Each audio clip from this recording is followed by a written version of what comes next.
Monsieur Fleury.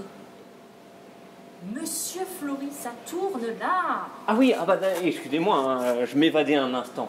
La faute à ce cadre idéal que nous avons choisi pour vous présenter cette séance de l'atelier cinéma. Car aujourd'hui, nous parlons de soleil estival, nous parlons de nature, nous parlons de La vie de château.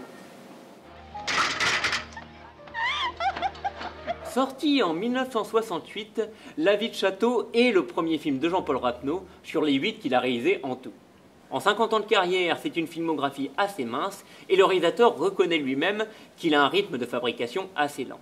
Seulement, l'art ne se commande pas et cet auteur-réalisateur, qui se dit à chaque fin de projet comme un naufragé sur la plage, a besoin de temps pour que chaque projet se construise, un peu comme un rêve.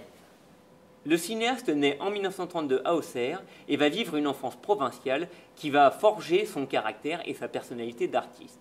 La famille Rapneau loue une grande maison en Bourgogne et leur quotidien va être bouleversé par la Seconde Guerre mondiale, que Jean-Paul appelle la grande histoire de son enfance.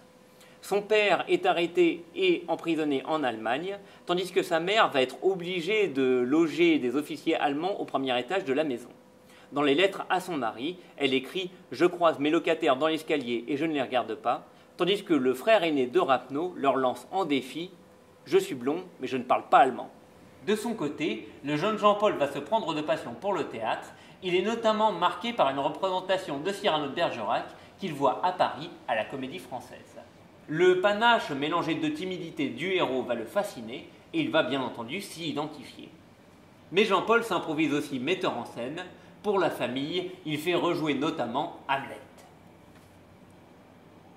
Le goût de Rapneau pour le cinéma se développe un peu plus tard, au sortir de la guerre. Il est alors grand amateur de cinéma d'aventure et son premier souvenir de spectateur est Les aventures de Robin des Bois de Michael Curtiz. Plus généralement, il adore le cinéma américain qui débarque sur les écrans français dans les années 40 et notamment les screwball comedies ou comédies loufoques de Howard Hawks ou George Cukor. Son baccalauréat en poche, Jean-Paul Rapneau décide de monter à Paris où il devient assistant réalisateur au début des années 50. Il dit sur cette expérience que ça ne lui a pas apporté grand-chose, si ce n'est lui apprendre comment ne pas mettre en scène. Ce constat un peu dur dit peut-être aussi son peu d'intérêt pour les cinéastes de la vieille école, alors qu'une nouvelle génération est en train d'émerger.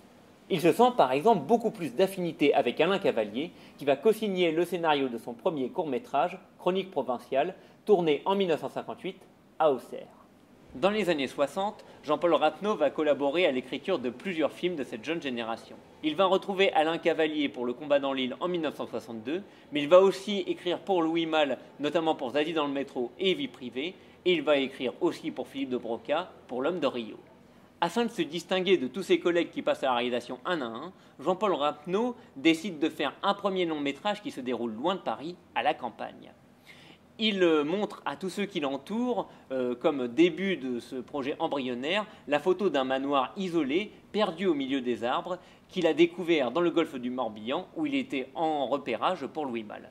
Je ne vous en dis pas plus, mais vous laisse en très bonne compagnie avec Catherine Deneuve, Philippe Noiret et bien d'autres.